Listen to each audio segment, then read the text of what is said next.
Bien, donc, pour ce cours d'analyse syntaxique, on va aborder avant tout l'algorithme de Hurley, mais j'aimerais faire un petit point d'abord sur ce qu'on a vu jusqu'à maintenant. Donc la première chose qu'on a pu voir, c'est la définition de ce qu'étaient des langages, les grammaires et les classifications associées aux grammaires et au langage. Donc on a vu les classes de langage, ce qui les définissait, ce qui caractérisait les grammaires décrivant ces classes, et quelques théorèmes qui permettent de situer les différents langages dans ces classes. Comme je le dis depuis le début, le focus de ce cours, c'est le hors-contexte, mais on touche un petit peu au sous-contexte et on touche un petit peu au rationnel aussi. Le problème principal qui nous anime ici, c'est l'analyse. C'est-à-dire, étant donné un mot et étant donné la description d'un langage, est-ce qu'on est capable de déterminer automatiquement si le mot appartient au langage, oui ou non? Et comme effet de bord de cette détermination, est-ce qu'on a une structure de données qui décrit le mot en question, ou plutôt la construction de ce mot dans le langage? Donc la première chose qu'on a pu voir, le premier algorithme qui répond à ça, qu'on a pu voir, c'est Koch-Casamy-Younger, l'algorithme de Koch, CKY, qui est une analyse ascendante, mais qui ne fonctionne que pour les grammaires binaires, mais comme toute grammaire, quelle qu'elle soit, peut être ramenée à une grammaire binaire, c'est un algorithme général. C'est une analyse générale dans le sens où n'importe quel langage peut être analysé par l'algorithme de Koch. On a rapidement étudié le coût de cet algorithme qui est en n au cube, n étant la taille du mot. C'est même un peu plus selon, ça peut aussi dépendre de la taille de la grammaire, mais habituellement, on considère cette taille comme une constante. Le deuxième algorithme d'analyse qu'on a pu voir, c'est l'algorithme d'analyse LLK. Cette fois-ci, on fait une analyse descendante, c'est-à-dire qu'on fait une analyse en construisant les arbres du haut vers le bas. C'est une méthode qui ne couvre pas toutes les grammaires, puisque seules les grammaires pour qui on a une table LLK sans conflit peuvent être analysées par cette méthode. Et le problème, c'est que il n'existe pas de manière systématique d'obtenir une grammaire LLK pour un langage, et c'est d'autant plus vrai que parfois, il est impossible d'obtenir une grammaire LLK pour un langage. Un langage qui est ambigu de manière inhérente, c'est-à-dire pour lequel aucune grammaire peut ne pas être ambiguë, ne pourra jamais avoir un langage LLK. Donc c'est vraiment une méthode partielle, et non seulement elle a l'inconvénient de ne pas pouvoir couvrir tous les langages, elle a aussi l'inconvénient de ne pas pouvoir couvrir toutes les grammaires, et de ne pas pouvoir couvrir les grammaires telles qu'on les écrit en général. La simple grammaire des expressions avait une récurrence gauche qui empêchait l'utilisation directe de la méthode LLK. Il fallait d'abord travailler, transformer la grammaire pour supprimer cette récurrence gauche et obtenir une table LLK sans conflit.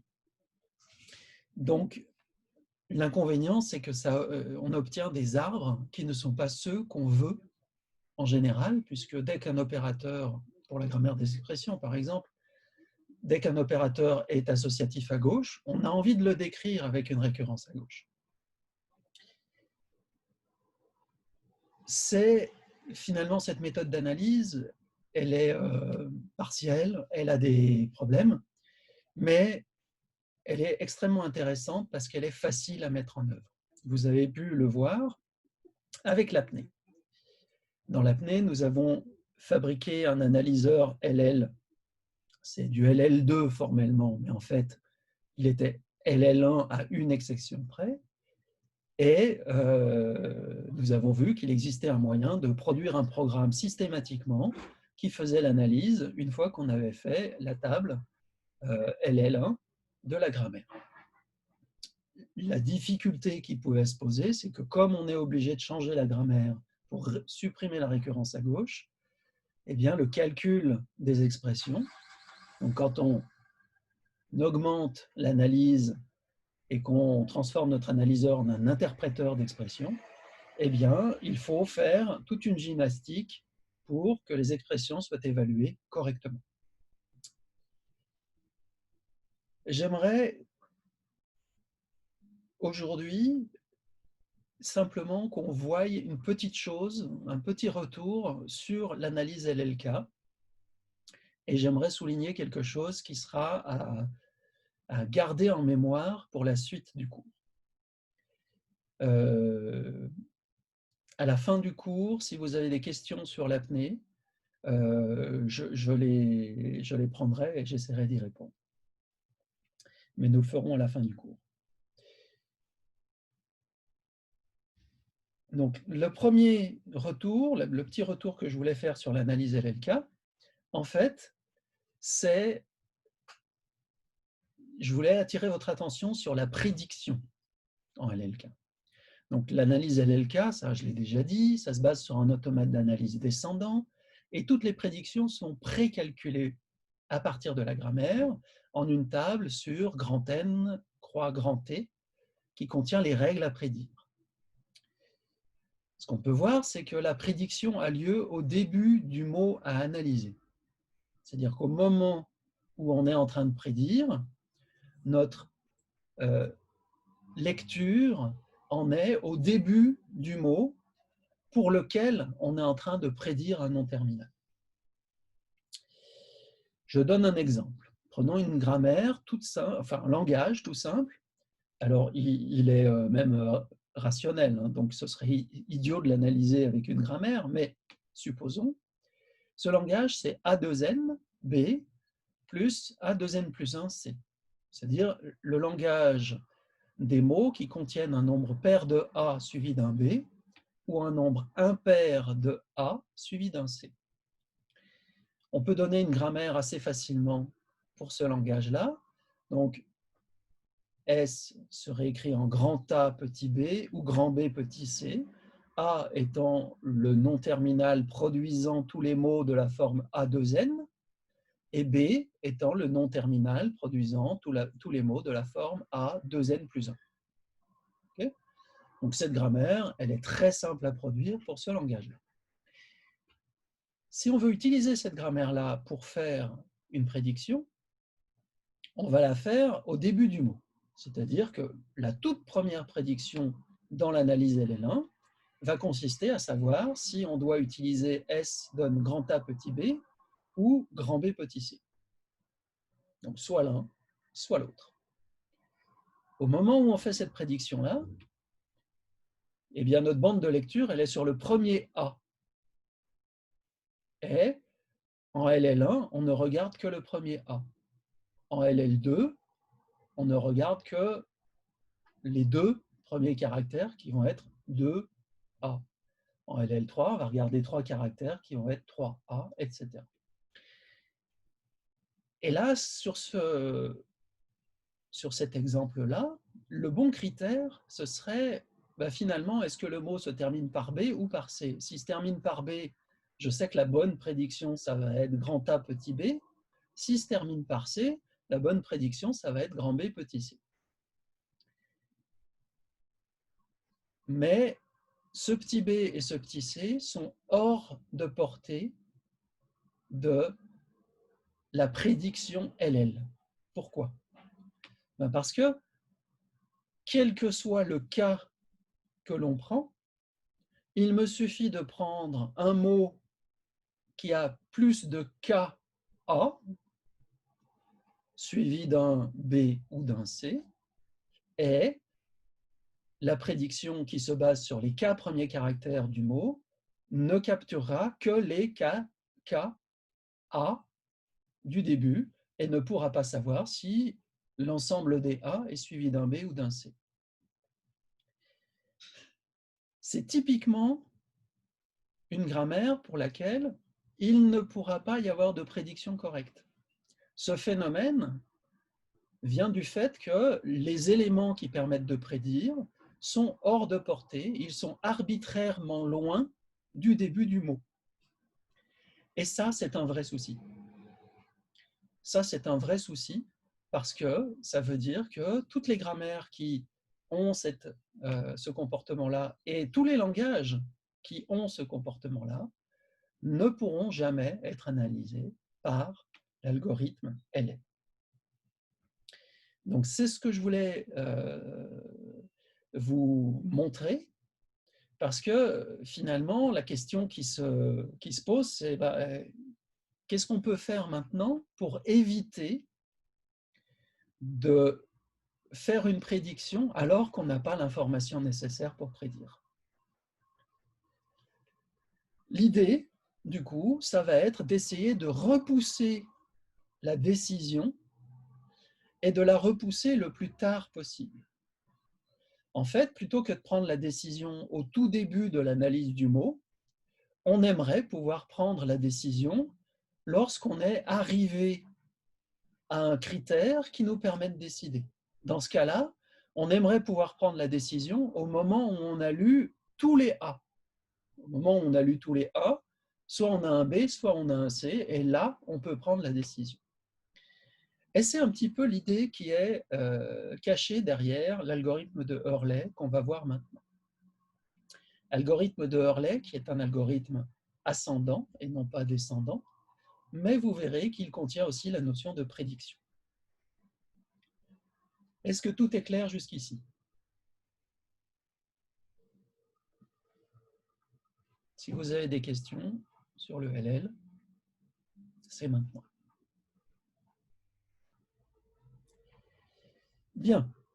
Donc, venons-en à l'algorithme de Hurley. Je n'ai pas fait de transparence sur l'histoire de Jay Hurley, qui a écrit cet algorithme-là, mais c'est un personnage assez intéressant. Je ne sais plus quel était son background quand il est arrivé dans le domaine de l'analyse des langages. C'était à une époque où il n'y avait pas particulièrement de compilateurs. Et en fait, c'était un vrai problème que d'analyser les langages. Le gars venait d'ailleurs, il a déboulé dans le domaine, il a produit 2 articles, en fait, qui sont quasiment le même, et puis il est reparti en ayant totalement révolutionné le domaine de l'analyse, et il est l'une des personnes qui finalement a totalement transformé le domaine au point que vous avez des compilateurs aussi efficaces maintenant. Maintenant, je crois qu'il continue à être actif, mais il fait du développement personnel, il est gourou d'une certaine manière. C'est vraiment un personnage très étonnant.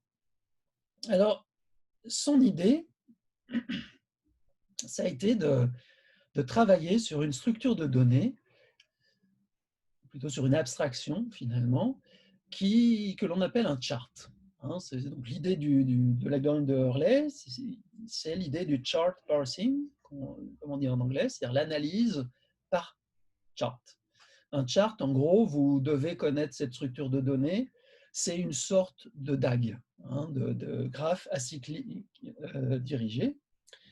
Donc, l'idée qu'il y a, c'est qu'on prend un mot. Ici, je travaille avec des exemples sur la grammaire des expressions. Donc, le mot que j'ai, c'est A plus A étoile A. Et puis, on le voit comme un graphe. Donc, c'est un graphe où, de l'état 0 à l'état 1, il y a eu la lecture d'un A, de l'état 1 à l'état 2, il y a eu la lecture d'un plus, etc. Pour l'instant, ça ressemble à un automate, mais vous verrez que comme il n'y a pas de cycle, ce n'est pas un automate qu'on va obtenir. L'idée qu'il y a derrière ça, c'est que on va essayer d'écrire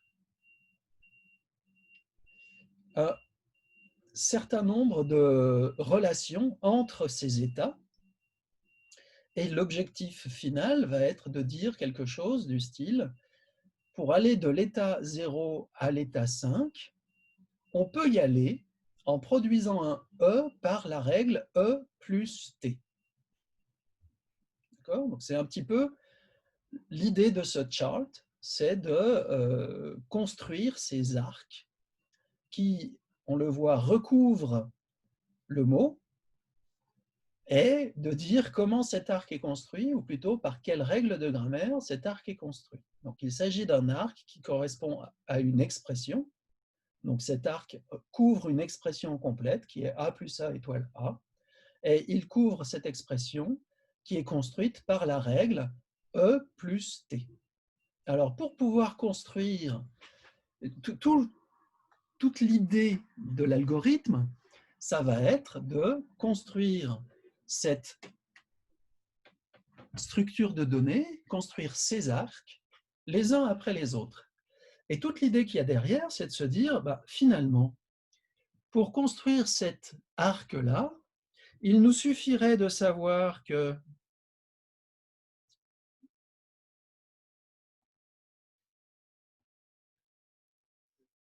il y a ici un arc qui est un E.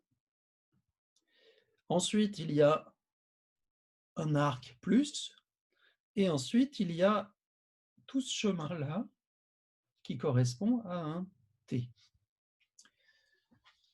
Si vous regardez un petit peu ce schéma-là, vous voyez que finalement, on est capable de construire un chemin de 0 à 5 qui dit il existe une construction valide de la forme E donne E plus T qui va de 0 à 5, si et seulement si, enfin si en tout cas, il existe une construction valide allant de 0 à 1 recouvrant un E, ensuite de 1 à 2 on y va en lisant un plus, et on va de 2 à 5 en lisant un T. Donc en fait, on a identifié un chemin dont l'intitulé, si je prends le mot de ce chemin, j'obtiens E plus T, qui est une partie droite de règle de grammaire. Et c'est ça l'idée qu'il y a derrière cet algorithme-là. Donc l'idée qu'il y a derrière cet algorithme-là, c'est d'être capable de créer tous les chemins valides qui recouvrent les différents mots.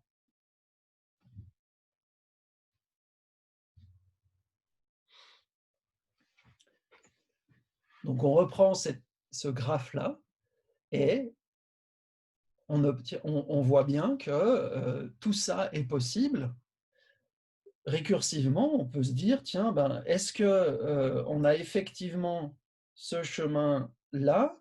Eh bien, on va l'avoir parce qu'on sera capable de dire que ici j'ai un T, ici j'ai étoile, et ici j'ai un F. Donc j'aurai T étoile F. De la même manière, ici, j'aurai T qui serait écrit en F, et celui-là, je l'aurais obtenu parce que j'aurais auparavant obtenu F serait écrit en A. D'accord? Donc, l'idée que l'on voit se dessiner ici, c'est qu'il suffit finalement de construire les arcs qui sont valides dans la grammaire, et ainsi, petit à petit, on va obtenir une représentation qui va donner un chemin complet, c'est-à-dire un arc allant du début jusqu'à la fin du mot, et recouvrant au moins une règle de grammaire dont la partie gauche est la source de la grammaire.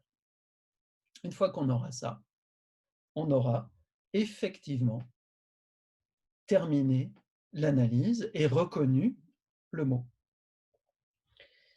Vous voyez que finalement, pour pouvoir construire ces arcs-là, le plus simple, ça va être de démarrer par le bas, c'est-à-dire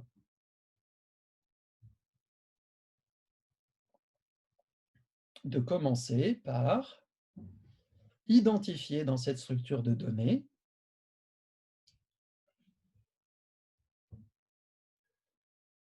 un premier arc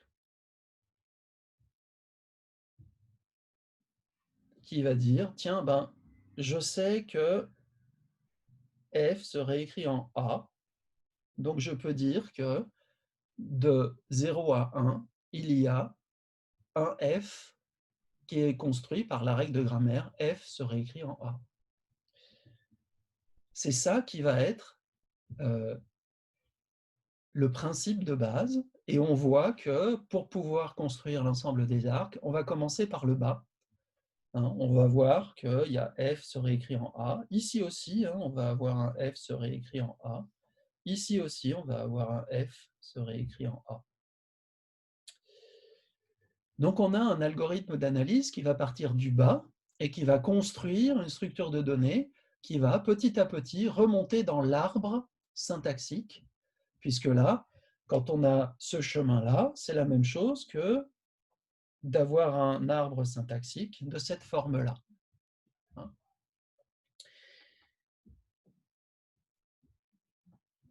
Donc on part du bas. C'est un algorithme d'analyse ascendante. On verra que c'est un algorithme bien plus intéressant que l'algorithme de Coq. L'algorithme de Coq, il essayait de construire toutes les structures de données. Et ce qui est intéressant et ce qui est vraiment propre à l'algorithme de Hurley, et qui est une inspiration absolument géniale, c'est que, en fait, il ne va pas construire toutes les structures de données. Revenons à notre exemple. Dans cette histoire-là, en fait, il y a quelque chose qui est intéressant, qui est que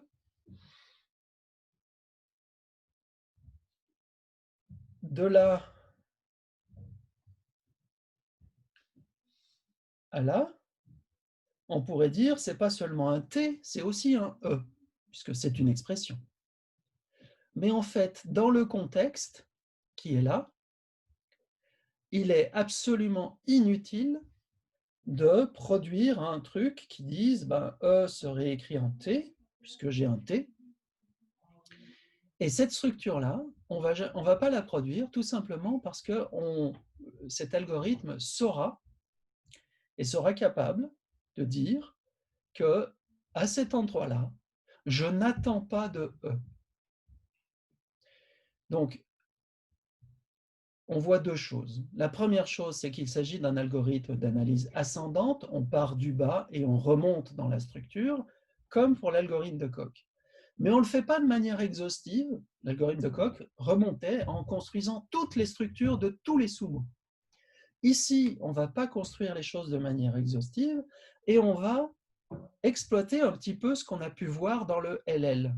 Dans le LL, il y avait une prédiction et la prédiction nous disait actuellement, à cet endroit-là du mot, je ne peux avoir que un symbole de cette forme-là. Je sais qu'ici, j'ai forcément un T. Je n'ai pas de E. Pourquoi? Parce que j'ai aucune règle de grammaire qui écrive plus E. Je n'ai pas une règle de grammaire qui me permette de faire un chemin plus E. Par contre, j'ai une règle de grammaire qui me permet de faire un chemin plus T, puisque j'ai la règle E donne E plus T. D'accord? Donc l'idée qu'il y a là derrière, c'est qu'on va prendre le meilleur des deux mondes. Dans le Coq, on était avec une structure ascendante, donc on construisait tous les sous-mots, et dans le LL, on avait une connaissance de là où on en était dans l'analyse qui nous permettait de ne pas reconnaître des choses qui n'ont pas à être reconnues ici parce qu'elles ne sont pas attendues. Et en fait, il va y avoir ces deux aspects-là dans l'algorithme de Hurley.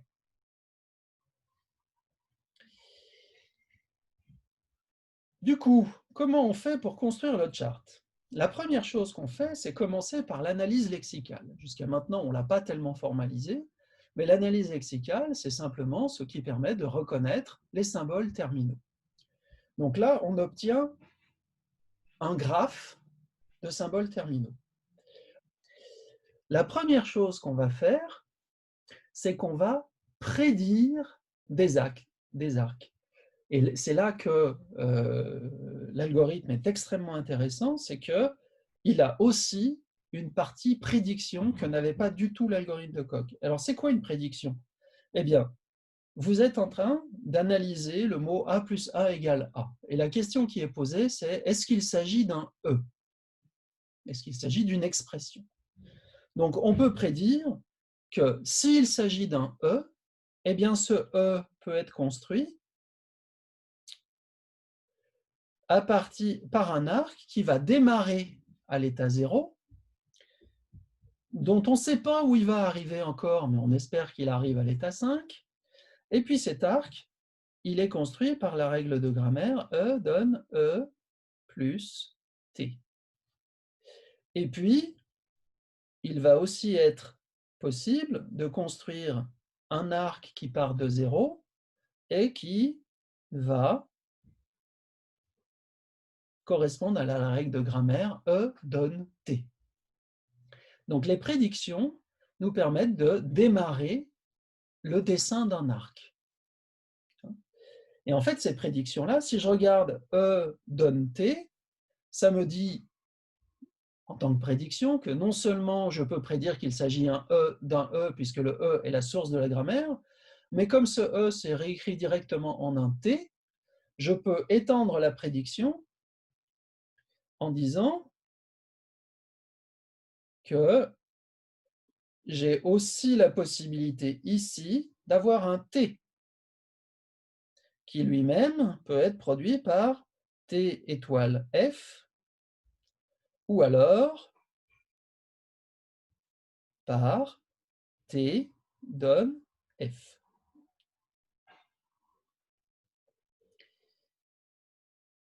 Donc la première chose qu'on va faire, c'est prédire. On formalisera cette opération tout à l'heure. Mais l'idée, c'est qu'au début, on peut avoir un E, et donc on prend cette connaissance-là en considération. Ensuite, on va mettre comment? On va mettre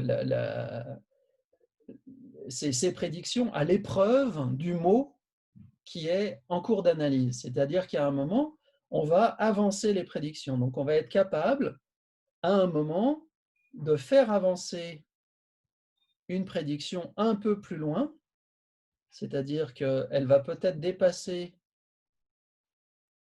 l'état 1, elle va peut-être dépasser l'état 2, et avancer, ça veut dire que finalement, cette prédiction reste valide une fois qu'on a lu le A, puis le plus, puis le A, etc., etc. Donc, on va petit à petit avancer les choses. Donc, avancer les choses, ça veut dire que quand on a l'hypothèse qui dit que E se réécrit en E plus T, il va être possible de l'avancer dès lors qu'on aura été capable, pardon, hop, hop, je vais faire comme ça.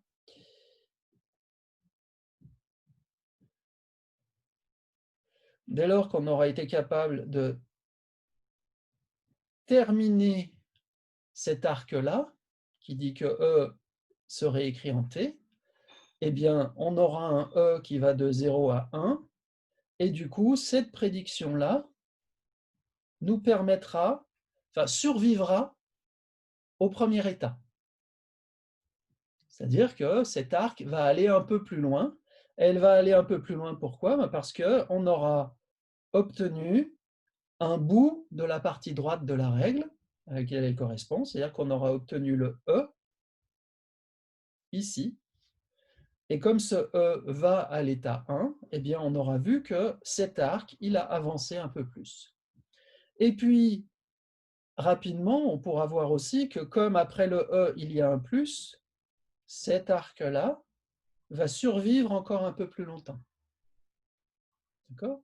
Donc, il y a deux opérations que je viens de montrer. La première, c'est une prédiction. Quels sont les arcs que l'on peut commencer? Et la deuxième, c'est comment on peut faire survivre la prédiction au mot qu'on est en train de lire.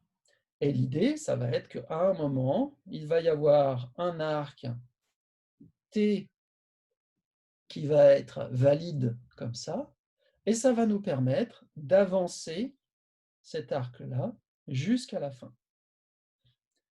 Donc, les prédictions nous génèrent un ensemble d'hypothèses valides à un moment.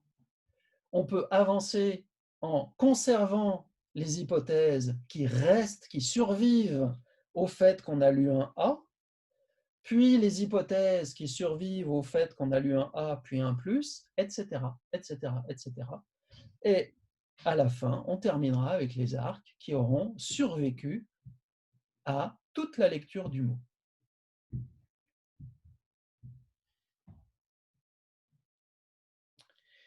Du coup, si je reviens sur cette histoire-là, ce qui est important de voir, c'est que finalement, il y a des étapes. Donc, ici, il y a eu une première étape qui a été de faire survivre cet arc-là à cet endroit-là. On aura dit, cet arc, pour l'instant, il est vérifié jusqu'à la lecture du A. Puis à un moment, on va arriver avec cet arc, il a survécu à la lecture du A et du plus. Dans les deux cas, il faut qu'on sache où il en est dans sa construction, cet arc-là. C'est-à-dire que cet arc-là, non seulement il va avoir une règle de grammaire qui lui est associée, mais on va rajouter dans la règle de grammaire une position, un petit point qui va dire il a survécu jusqu'ici et dans la reconnaissance de la partie droite, on a reconnu le E et on attend le plus et le T. Et de la même manière, on va ensuite pouvoir déclarer que cet élément-là a survécu jusqu'ici, jusqu'à l'état 2, et à l'état 2, on en est arrivé à une position où on a lu le E et le plus, et on attend un T. Okay. Ce qui fait que ces arcs, ils vont être décorés, ils vont correspondre à des règles de grammaire, mais il faudra aussi savoir à quel endroit dans la règle de grammaire on en est, quelle est la partie qu'on a déjà lue, quelle est la partie qu'on attend de lire. Et c'est ça l'ingrédient principal de l'algorithme de Hurley, qu'on appelle un item. Donc un item, il représente un arc en cours de construction. Un arc en cours de construction, il démarre à un certain nœud. Alors, je vais en donner un exemple. Il démarre ici sur le nœud numéro 2. Il correspond à une règle de grammaire. Donc, disons qu'il en est là. Il correspond à une règle de grammaire qui est que T, c'est T étoile F. Et puis, il dit que si l'arc il est arrivé jusqu'ici, c'est qu'en fait, on en est là dans sa reconnaissance.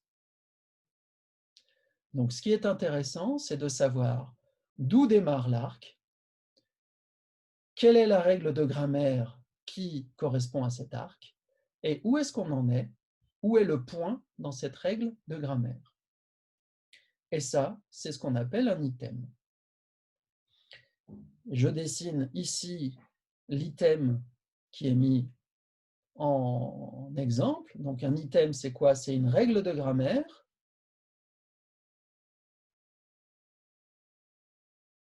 E donne E plus T, plus un point, plus un numéro. Le numéro correspond à l'endroit d'où démarre l'arc, c'est le 0 qui est là. La règle de grammaire correspond à la règle qui correspond à l'arc, et le point correspond à l'endroit où cet arc en est en ce moment. Donc une fois qu'on a lu le A, on a reconnu un E et on attend un plus suivi d'un T. c'est ça un item. Donc c'est ça la structure de données. Finalement, ce n'est pas une structure compliquée de graphe, c'est simplement une structure qui dit j'ai une règle de grammaire, je distingue une position avec un point dans la règle de grammaire et j'ai un indice. Et ça suffit à représenter le chart.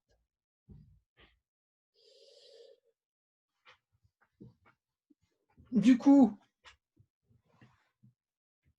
l'idée de l'algorithme, c'est qu'on va construire l'ensemble des items valides pour chaque état IK. Donc l'idée, c'est que pour I2, par exemple,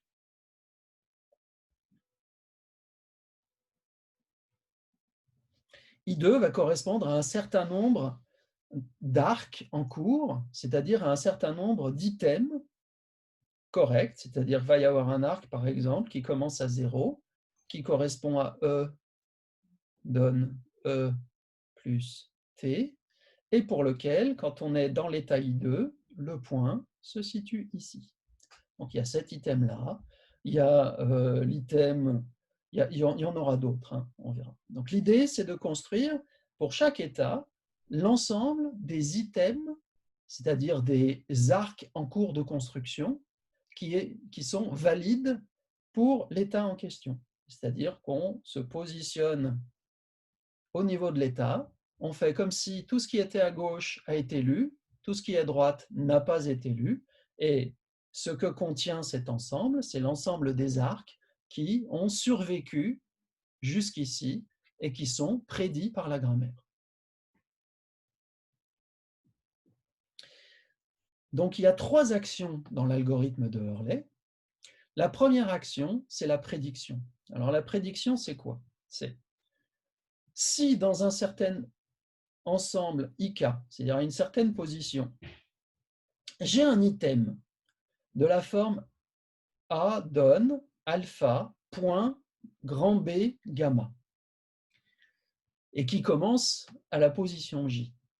Eh bien, la prédiction consiste à dire si mon point est devant un grand B, ça veut dire que qu'est-ce que j'ai écrit? J'ai écrit une grosse bêtise sur ce transparent, excusez-moi. On va rayer ça, c'est totalement faux. On va prédire, donc prédire, ça consiste à prendre les règles de grammaire grand B, qui serait écrit en bêta, et on rajoute dans l'item IK, dans l'ensemble des items IK, on rajoute l'item qui correspond à grand B, serait écrit en bêta avec le point qui est au début de la règle, et cet item-là, il commence à la position K. Je vous ai écrit une grosse bêtise, je corrigerai les transparents avant de les diffuser. Donc, lorsqu'on a un item de la forme grand A donne alpha point grand B gamma, c'est-à-dire qu'on a un item où on est arrivé à un endroit, là où il y a le point, qui est juste avant un nom terminal, eh bien on prend toutes les règles qui réécrivent ce nom terminal et on les ajoute dans l'ensemble IK, on ajoute un nouvel item avec le point au début et le K, qui est l'endroit où on a effectué, c'est l'endroit où on a commencé cet arc. Donc l'endroit où on a effectué la prédiction. Ça, c'est la première étape. En d'autres termes, si on reprend cet exemple, on est arrivé à un item comme ça. Cet item, il dit E donne E plus grand T, donc le point se situe juste avant le grand T. Eh bien, qu'est-ce que ça dit? Un item de la forme E plus grand T a survécu jusqu'à l'état 2. Eh bien, je peux démarrer une prédiction qui est que de l'état 2, il est possible d'avoir un grand T. Donc, je prends les deux règles de grammaire grand T, donc il y a T étoile F, Et puis, il y a une autre règle de grammaire qui est T donne F. Et ces deux règles-là, je dis que ce sont deux hypothèses où le point est au tout début de la reconnaissance du grand T. Donc, c'est ce grand T-là qui m'a permis de prédire les deux arcs qui sont ici. Dans la prédiction, j'attendais un grand T, et bien maintenant, je prédis que, en l'attendant, je peux l'attendre soit construit par la première règle, soit construit par la deuxième règle. C'est ça que représente la prédiction. Donc, on avait parlé de prédire, on avait aussi parlé d'avancer dans un arc. Et avancer dans un arc, c'est l'opération de complétion. Donc, l'opération de complétion, elle se déclenche lorsque dans un ensemble d'items, il y a un item qui contient une règle que l'on appelle saturée ou complétée, c'est-à-dire une règle où le point se situe à la fin de la règle de la grammaire, c'est-à-dire qu'on l'a entièrement reconnue. Si on l'a entièrement reconnue et qu'elle démarrait à l'état J, eh bien, on va aller dans l'ensemble IJ, c'est-à-dire qu'on va aller voir dans l'ensemble qui dans l'ensemble qui démarre l'arc, qui démarre l'item, si il existait quelque chose qui attendait un grand A. Si à la position J, il existait un arc qui attendait un grand A, et que on est allé de la position J à la position K, donc de la position J à la position K, en terminant la lecture d'un grand A donne alpha, ça veut dire qu'on a rajouté un arc complet qui reconnaît un A entre J et K. Et donc, on prend les items qui attendaient un A et on les ajoute. Donc, on les prend dans l'ensemble des items à la position J et on les rajoute dans l'ensemble des items à la position K en ayant fait avancer le point de avant le A à après le A. L'interprétation graphique de cette chose-là, c'est que, eh bien, supposons qu'on ait reconnu un arc complet qui réécrit un T qui va de 2 à 5. On est dans l'état 5, puisqu'on a obtenu cet arc complet. Ça veut dire qu'on est arrivé dans l'état 5.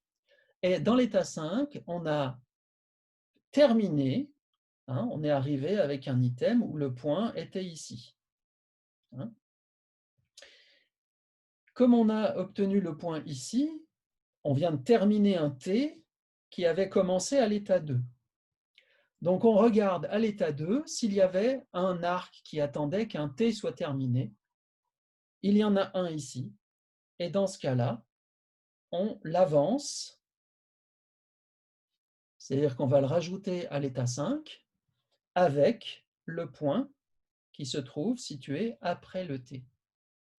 Comme il est terminé, eh bien, hop, on a fini la lecture de cet arc-là. Okay. C'est ça l'opération, l'interprétation graphique de l'opération de complétion. Et enfin, la dernière opération, elle est assez simple, c'est l'opération de lecture. L'opération de lecture, elle dit, eh bien, si dans l'ensemble des items IK, j'ai un item qui attend un petit a, c'est-à-dire j'ai point, et après j'ai un terminal. Eh bien, et que, en plus de ça, j'ai effectivement un terminal A, donc j'ai le même terminal, qui est le caractère courant, ou plutôt le caractère suivant dans cet état.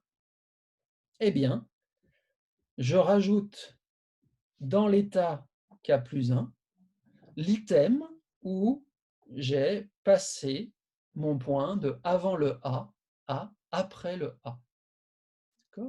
C'est un peu la même chose que la complétion. En fait, c'est même exactement la même chose que la complétion. C'est juste quelque chose qui est écrit pour les terminaux. Dans une réalisation pratique de l'algorithme, on ne ferait pas vraiment de différence, on écrirait de la même manière la complétion et la lecture. Donc, graphiquement, il est facile d'interpréter cela. Si j'ai un E plus T, donc je reprends, je vais supprimer mes annotations, et je vais même supprimer celle-là. Si j'ai un item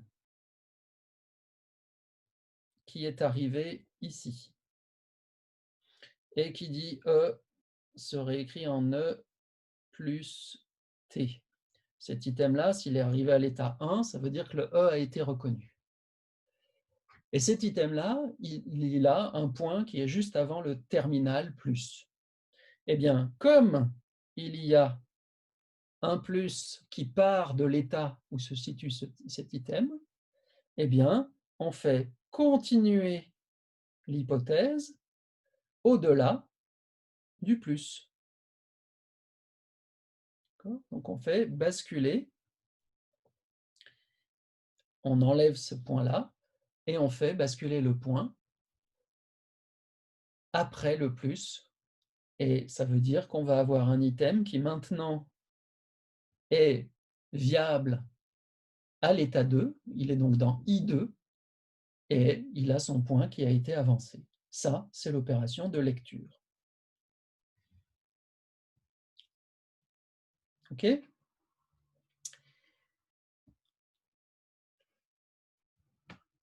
Est-ce qu'il y a des questions sur ces trois opérations ?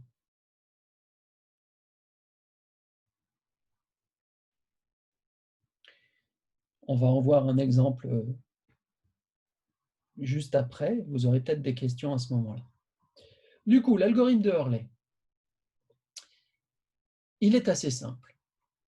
On commence par initialiser le traitement en ajoutant une pseudo-règle de la forme. Alors, on pourrait mettre ici un nom terminal arbitraire, comme on l'avait fait auparavant, qui serait S' serait écrit en S, mais en fait, on se contente de dire flèche S, et on met le point au début. Et là, je me suis trompé, ce n'est pas J qui n'existe pas, c'est 0, qui est l'état dans lequel on fait cette prédiction. En fait, la prédiction, c'est l'énoncé du problème. L'énoncé du problème, c'est est-ce que le mot que je vais lire entièrement est un S, oui ou non. Donc, je fais une prédiction disant, j'attends un S à la position 0, je laisse dérouler l'algorithme, et je vais voir si cette prédiction est viable jusqu'à la fin du mot. Si elle l'est, c'est que le mot fait partie du langage. Donc, on travaille dans cette histoire avec un mot W qui est égal à W1, Wn, et ça, c'est chacun des WI étant un terminal. Donc, pour chaque élément IK successif, eh bien, on ferme. Donc, fermer, ça signifie qu'on va faire toutes les prédictions et toutes les complétions possibles et imaginables, on les fait tant qu'on peut les faire. Tant qu'il y en a des nouvelles, on les ajoute dans tous les sens. En fait, pour être simple, en général, on commence par prédire, puis par compléter, puis par reprédire, puis par recompléter, etc., jusqu'à stabilité de l'ensemble IK. On a besoin de faire ça parce que même sans lire, on peut éventuellement compléter, c'est-à-dire on peut éventuellement avoir une règle qui est terminée. Pourquoi? Je vais ici vous donner un exemple simple d'une règle. Supposez que vous ayez une règle qui s'écrit en epsilon. Eh bien, si vous voulez écrire cette règle-là sous la forme pointée, c'est-à-dire avec un point qui dit à quel endroit on en est dans la reconnaissance de cette règle, sa forme pointée, c'est A, se réécrit en point. On oublie l'epsilon. Pourquoi? Parce que si on écrivait point epsilon, on aurait l'impression qu'il faut qu'on reconnaisse epsilon, ce qui est idiot, puisqu'epsilon, c'est le mot vide. Donc A donne point nous dit, eh bien, au moment où je suis au début de la règle, au début de la reconnaissance de la règle A donne epsilon, je suis aussi à la fin de la règle A donne epsilon. Et ça veut dire que cette règle-là est saturée et va permettre éventuellement une opération de complétion.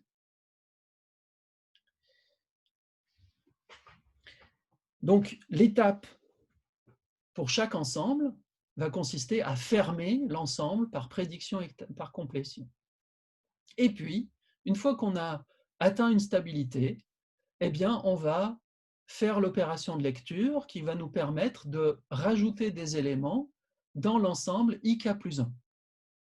Et comme on aura rajouté des éléments dans l'ensemble IK plus 1, eh bien, on passera à l'étape suivante qui consistera à faire les prédictions et les complétions pour l'ensemble IK plus 1, et ainsi de suite. Donc on travaille de l'ensemble 0 jusqu'à l'ensemble n, n étant la longueur du mot. Une fois que tout ça est fait, eh bien, l'algorithme peut décider si le mot appartient au langage de manière assez simple. Si l'item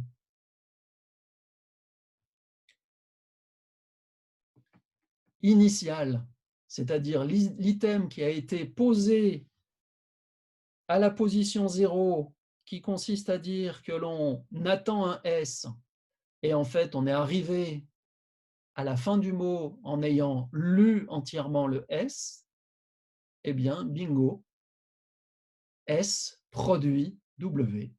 Donc W appartient à L de G. Okay, et la structure de données, ça va être le chart.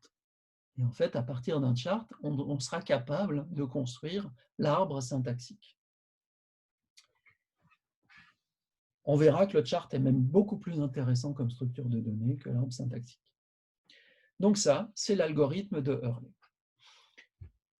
Évidemment, on va l'illustrer un petit peu sur un exemple. Donc je vais toujours rester sur la grammaire des expressions.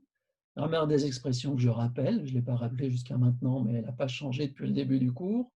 C'est E donne E plus T, E donne T donne T étoile F, T donne F donne A, ou F donne parenthèse E parenthèse.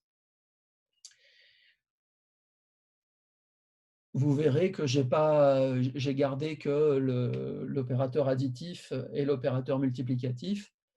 Évidemment, ça marcherait pareil avec la grammaire des expressions, avec tous les opérateurs qu'on veut, ou ça marcherait de la même manière avec la grammaire des assignations que vous avez manipulées en apnée. C'est juste que pour l'exemple, il vaut mieux pas avoir trop de règles. Vous verrez pourquoi.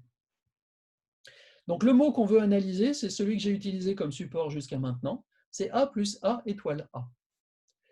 Et on va faire la trace de cet algorithme.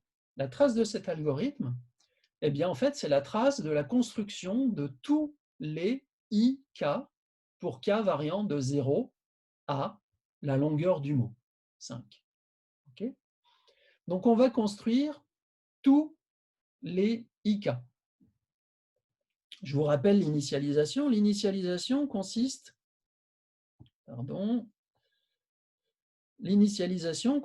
à écrire l'item spécial qui dit j'attends un S,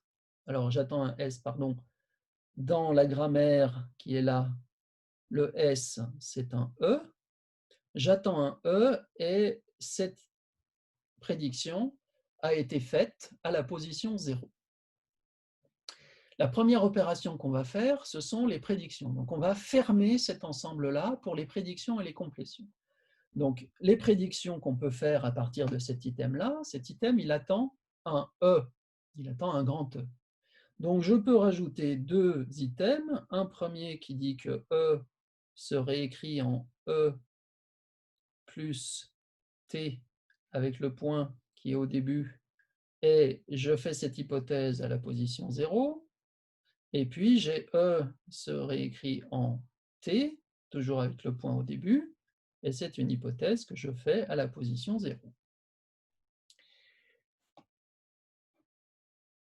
Lorsque j'ai fait ça, le deuxième item, donc je pourrais les numéroter, le deuxième item, sa prédiction ne change rien puisqu'on a déjà prédit toutes les règles E. Par contre, le troisième item, il a un non-terminal grand T qui est juste après le point. Donc, on peut continuer les prédictions. Donc, on va continuer les prédictions. T serait écrit en T étoile F et le point est au début et c'est une prédiction que je fais à la position 0. Et puis, l'autre possibilité de construire un T, c'est avec T donne F avec le point au début et c'est une prédiction que je fais à la position 0. L'item numéro 4 ne nous permet pas de prédire plus, puisqu'on a déjà prédit tous les T. L'item numéro 5 nous permet de prédire qu'on peut avoir un F ici. Donc ça veut dire qu'on peut avoir un F qui serait écrit en A, et j'attends un A, et je suis à la position 0, ou alors F serait écrit en parenthèse E, parenthèse, je suis au début de cette règle, et j'ai fait cette prédiction à la position 0. L'item numéro 6 que je viens de créer, il a un point qui précède un petit a. Donc, je n'ai pas de prédiction possible à partir de cet item-là. De la même manière pour l'item numéro 7, il a un point qui précède une parenthèse qui est un terminal. Il n'y a donc pas de prédiction possible. Donc, j'ai plus de prédiction possible. Est-ce que je peux faire une complétion? Bon, on regarde dedans s'il y a une règle, un item, où le point se situe à la fin de la partie droite. Ici, je n'en ai aucune. Tous les points précèdent un symbole. Donc, il n'y a aucune complétion possible. Aucune prédiction possible, aucune complétion possible. Eh bien, mon ensemble I0 est fermé. Il est terminé. Donc, je passe à la partie lecture. La partie lecture, elle me permet de lire un A. Donc, je passe de l'état I0 à l'état I1 en lisant un A. Donc, je vais regarder tous les items qui sont dans l'état I0 qui attendent un A. Il y en a un et un seul, c'est le numéro 6. Et donc, par lecture, je vais avoir... Alors, attendez, je voulais...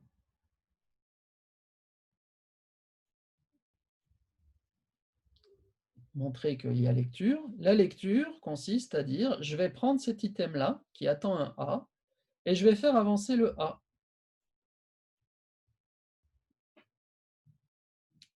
Et j'ai pris l'item, c'était un item que j'avais démarré en 0, il ne change pas d'indice. Ça, c'est l'opération de lecture. Donc, je reprends mon I0 qui doit être exactement celui que j'avais écrit et je refais mon opération de lecture. Pardon. Hop. Donc, F serait écrit en point, non, en A suivi d'un point. Ça a été produit en 0. Voilà. Ce que vous voyez, c'est que parmi les prédictions, il y en avait deux qui attendaient un terminal. une qui attendait une parenthèse, l'autre qui attendait un petit a. Donc l'ensemble des prédictions m'a permis de savoir quel était le symbole que je pouvais avoir maintenant. Donc, si le mot commence par plus, je sais déjà que le mot n'est pas dans le langage. Si le mot commence par une parenthèse ou par un a, eh bien j'ai deux prédictions qui sont, enfin j'ai à chaque fois une prédiction possible. Si ça commence par une parenthèse, ben, la prédiction qui survit, c'est la prédiction f donne parenthèse e parenthèse. Et si j'ai un a, la prédiction qui survit au a, c'est f donne a. Donc vous voyez que finalement, ce qu'on avait calculé en LL comme élément premier, on avait calculé les premiers, eh bien en fait, les premiers, ils sont visibles via les prédictions, puisque en fait, les premiers, c'est tout ce qui peut suivre un point parmi les items qui ont été prédits à cette position-là. Donc on peut avoir une parenthèse ou un A. Ici, on a un A, seule la prédiction qui attendait un A survit. À partir de là, j'ai fini mes lectures et je recommence à faire la fermeture par prédiction et complétion de l'ensemble I1. Alors, est-ce que je peux faire une prédiction? Eh bien, je ne peux pas faire de prédiction. Pourquoi? Parce que le point ne se situe pas avant un non terminal. Par contre, je peux faire une complétion. Pourquoi? Parce que cette règle-là est terminée. Le A a été lu, le point est à la fin de la partie droite de la règle, et donc je suis dans la situation de pouvoir compléter une chose. Donc, qu'est-ce que je fais? J'ai terminé la reconnaissance de f donne A, qui était une hypothèse posée à l'état 0. Donc, je vais voir dans l'ensemble correspondant à l'état 0, quels sont les items qui attendaient un f. Et j'en ai un et un seul, c'est celui-là. Celui-là, il attendait un f. Donc, je peux compléter. Compléter consiste à prendre cet item-là et à l'écrire en l'ayant fait, pardon, c'est T, se réécrit en F, et cette fois-ci, j'ai avancé le point, et je conserve le numéro qu'il avait à l'origine, c'était 0. Donc j'ai T donne F point. Ça ne me permet pas de prédire quoi que ce soit, par contre, ça me permet de compléter un peu plus. Pourquoi? Parce que j'ai un point qui est à la fin de la partie droite d'une règle correspondant à un T. Je vais aller voir s'il y a dans l'état 0 des éléments qui attendaient un T. Et j'en ai deux. J'ai celui-là et celui-là. Ces deux-là attendaient un T. Donc j'ai E donne T point et j'ai T donne T étoile. Alors T, le point se situe après le T, T étoile F. Et tous ces éléments ont été construits et conservent leur numéro 0. Est-ce que je peux prédire? Non, toujours pas, puisque le point que j'ai inséré dans le quatrième item, il précède un terminal et pas un non-terminal, donc pas de prédiction possible. Donc, par contre, je peux compléter à partir de l'item 3. L'item 3, c'est un E qui est terminé, donc je vais voir dans l'ensemble 0, qu'est-ce qui attendait un E, et il y a lui et lui. Donc là aussi, je vais avoir une complétion, et je vais terminer directement avec le résultat qui est le suivant. Donc le premier item, celui-là, a été introduit par lecture, celui-là par une complétion, celui-là par complétion, celui-là aussi, et celui-là aussi. J'ai eu aucune prédiction possible dans cet ensemble-là. Pourquoi? Parce qu'à aucun moment, je n'ai eu un point qui précédait un non terminal. C'est pas grave, je vais pouvoir faire des lectures, puisque maintenant, j'ai un plus qui est le symbole à lire, et je vais regarder, est-ce qu'il y a des éléments qui attendent un plus? Il y en a un, c'est lui. Donc, je vais amorcer l'état suivant par E donne E plus point T. Et là, je vais l'amorcer en conservant, bien sûr, son indice de départ. Une fois que j'ai fait ça, eh bien, est-ce que je peux faire une complétion? Non, puisque je ne suis pas à la fin de la règle. Je suis avant le grand T. Par contre, je peux faire une prédiction. Et donc, on y va. On a la prédiction T donne point T étoile F. Et c'est une prédiction que je fais à l'état numéro 2. Donc, vous voyez que l'indice correspond bien à l'endroit où je fais la prédiction. La deuxième prédiction possible, c'est T donne point F.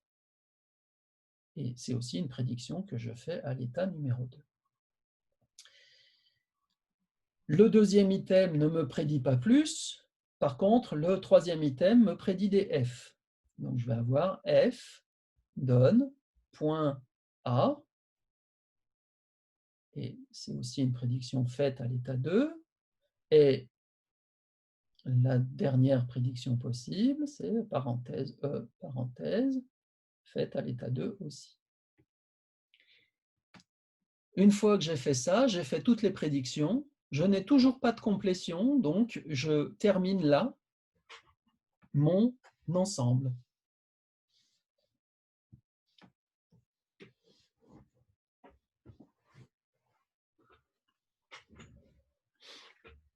Je continue en faisant les lectures. Donc cette fois-ci, j'ai un A comme symbole entre I2 et I3. Donc je fais la lecture de ce qui attend un A, et ce qui attend un A, c'est F donne A point. Et ça, c'est un item qui avait été établi à la position 2. Ça ne me donne pas de prédiction, mais ça me donne des complétions. Donc je vais chercher dans l'état 2, ici, les éléments qui attendaient un F. Il n'y en a qu'un, c'est lui. Et je le reporte.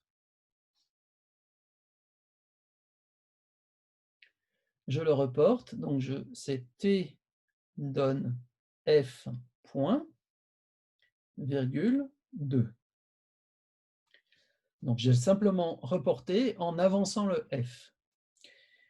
Ça ne me génère pas de prédiction nouvelle, mais je peux faire une complétion. Alors, une complétion, ça veut dire que je vais chercher dans l'état 2, c'est-à-dire toujours ici, qu'est-ce qui attendait un T? J'ai deux éléments qui attendaient un T. J'ai lui et j'ai lui. Donc, je recopie les deux. E donne E plus T, et là, le point se situe à la fin. Pardon, et il vient de 0. Et puis l'autre, c'est T donne T étoile F. Le point se situe après le T. J'ai fait avancer le point. C'est une hypothèse qui avait été posée à l'état 2, donc je reprends son indice. Le troisième item, celui que je viens de rajouter, ne me produit pas de prédiction, il va me produire des complétions. Le quatrième item ne me produit ni prédiction ni complétion. Donc, je vais faire la complétion qui est liée au troisième item. La complétion qui est liée au troisième item, c'est E donne E plus T. Donc, je vais aller chercher à l'état 0 ce qui attendait un E. Et on va avoir lui qui attendait un E et lui qui attendait un E. Donc, ces deux éléments-là, je vais les recopier dans l'ensemble avec leur indice de départ. Et je vais obtenir cela.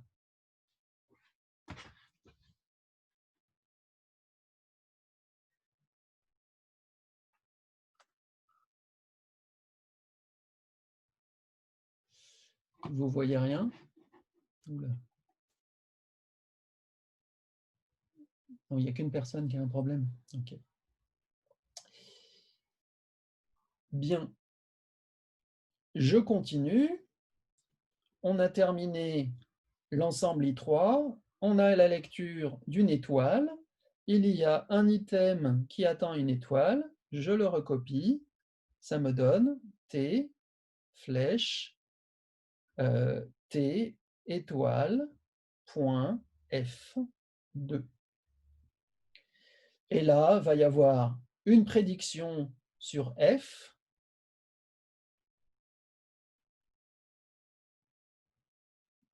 prédiction qui est faite à la position 4, et puis il va y avoir une autre prédiction sur F, faite à la position 4 aussi.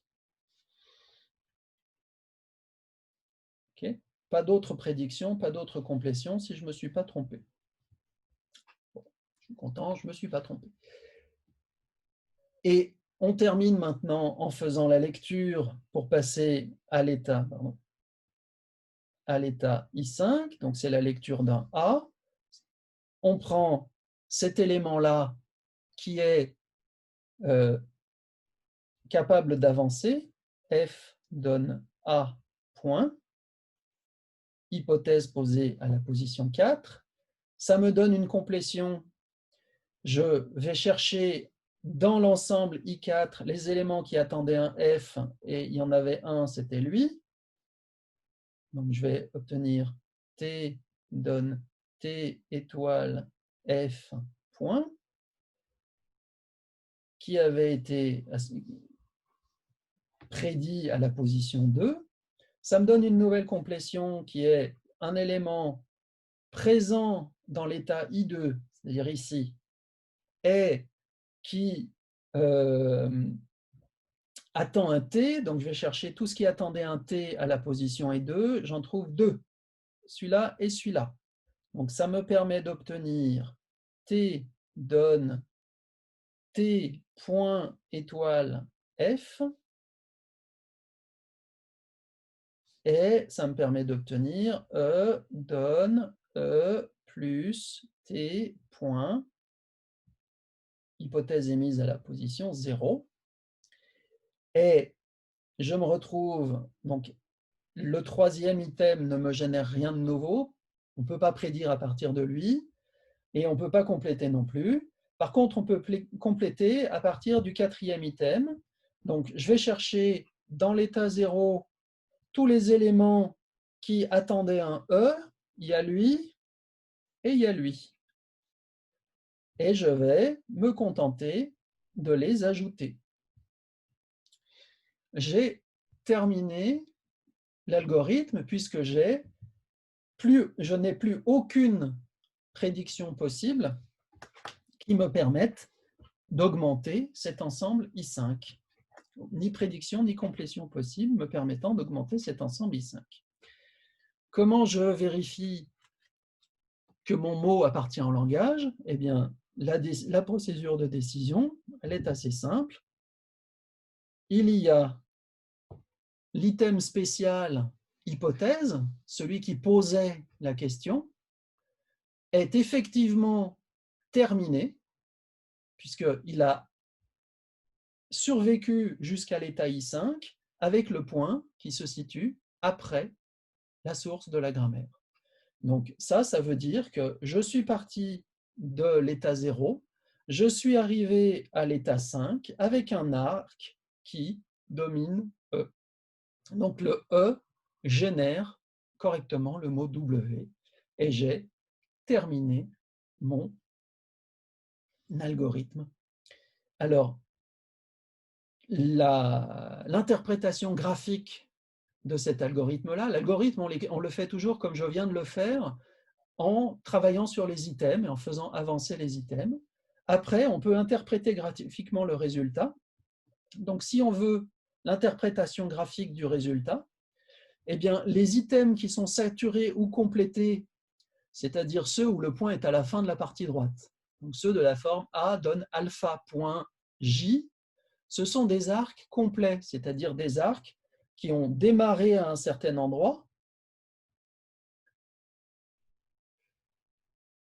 Par exemple, on va prendre lui, qui ont été entièrement reconnus, donc le point se situe après la partie droite, et ils sont arrivés à un certain endroit. Donc le début de l'arc, il est représenté par le J, qui est l'endroit où l'arc a été, où l'item a été prédit.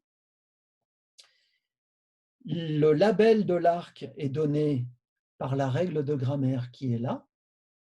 Et la fin de l'arc, eh bien, c'est l'ensemble, c'est le numéro de l'ensemble IK qui le contient. D'accord? Donc, si je prends mon ensemble d'items dans l'exemple, je vais essayer de trouver tous les items saturés. Regardez tous les items saturés. Je vais vous les indiquer en vert. Donc, tous les items saturés, j'en vois un ici qui est saturé. J'en vois un là. J'en vois un là. J'en vois deux là. Lui, non, non, non. Ici, j'en ai deux qui sont terminés. J'ai même lui, 3, 4. Ceux-là, ils sont terminés. Donc, tous ces items-là qui sont terminés, finalement, ce sont des arcs qu'on a réussi à dessiner du début jusqu'à la fin. Hein, ce sont tous ces éléments-là sont des arcs qui ont été créés entièrement. Donc, si on regarde un peu à quoi ça correspond, eh bien, ça correspond à l'ensemble des arcs que j'ai mis ici.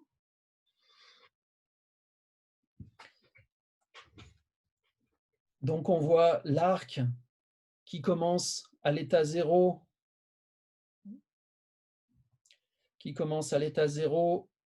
qui correspond à, alors, premier qui correspond à F donne A et qui se termine en 1, qui est dans l'état I1. Dans l'état I1, on voit aussi l'arc T donne F point, on voit aussi l'arc E donne T point, qui sont tous des arcs ayant démarré à l'état 0. Dans l'état 2, il n'y avait aucun arc complété, donc il n'y a pas d'arc arrivant à part l'arc terminal. Dans l'état 3, on avait cet arc-là que j'ai noté en pointillé, je vous dirai pourquoi. Cet arc-là, et puis tous les arcs qui sont saturés dans l'état I5 sont représentés ici. Ok ? Bien. Donc ça, c'est l'interprétation du graphique du résultat. On va chercher dans l'ensemble des items ceux qui sont terminés, et ceux qui sont terminés correspondent à des arcs. Alors, ce qu'il faut comprendre, c'est que certains arcs ne participent pas à une solution valide. Par exemple, l'arc que j'ai mis en pointillé ici, avec E, donne E plus T, il a été validement construit, entièrement construit, mais il ne participe pas à la solution puisque la solution n'utilise pas cet arc-là. La solution va utiliser l'arc qui passe par E plus T. Donc, il y a des arcs qui sont construits qui ne participent pas à la structure d'arbre. Donc, ce n'est pas parce qu'un arc est là qu'il appartient à l'arbre. Lui, il a été construit, mais il n'a pas servi ensuite. Par contre, ce qu'on peut voir, c'est que, regardez ici, entre 2 et 5. Entre 2 et 5, nous avons A étoile A. Et ce A étoile A, c'est un E aussi, c'est une expression valide, A étoile A. Eh bien, l'arc E n'a pas été construit. Il n'a pas été construit. Pourquoi ? Parce que dans l'algorithme de Hurley, grâce aux prédictions, on s'est rendu compte qu'à cet endroit-là, il ne pouvait pas y avoir de E, ou plutôt, il n'y avait aucune raison de reconnaître un E à cet endroit-là, parce qu'on n'en avait pas besoin. Dans l'algorithme de Koch, on aurait eu une structure, on aurait eu un E qui domine A étoile A.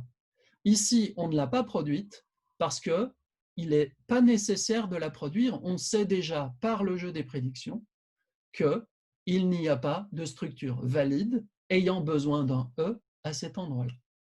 C'est l'une des choses qui est vraiment intéressante dans l'algorithme de Hurley, c'est que non seulement il est ascendant, donc il construit les structures de bas vers haut, mais avec le mécanisme de prédiction, il ne construit que les structures qui sont susceptibles de participer à la solution. Donc il ne construit pas tout comme le faisait l'algorithme de Koch.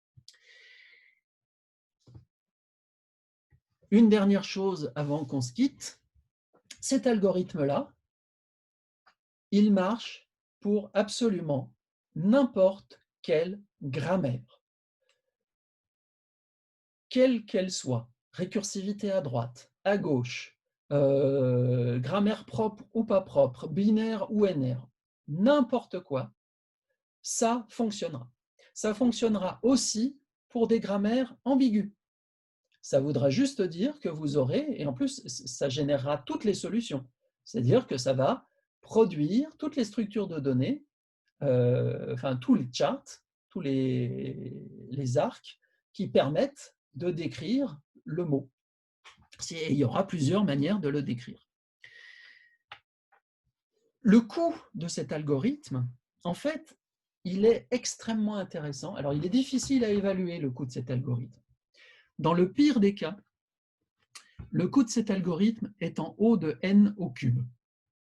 Parce que dans le pire des cas, il y a multiplication des items et ça génère un coût assez important.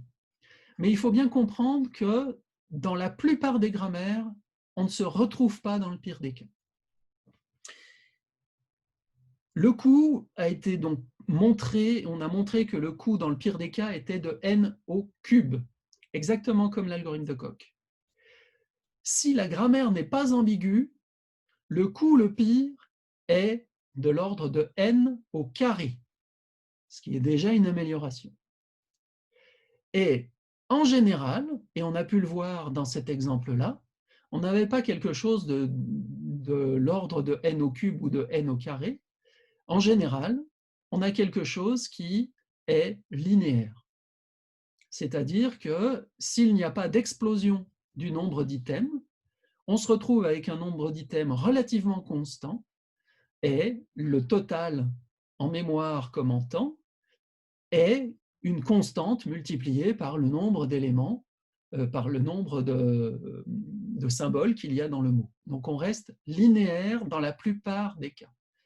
Par contre, on reste linéaire avec une constante relativement importante. Donc ce n'est pas un algorithme qui est viable pour un compilateur, mais c'est un algorithme dont le coût usuel est linéaire, mais le coût dans le pire des cas est cubique. Voilà. Est-ce que vous avez des questions sur cet algorithme-là?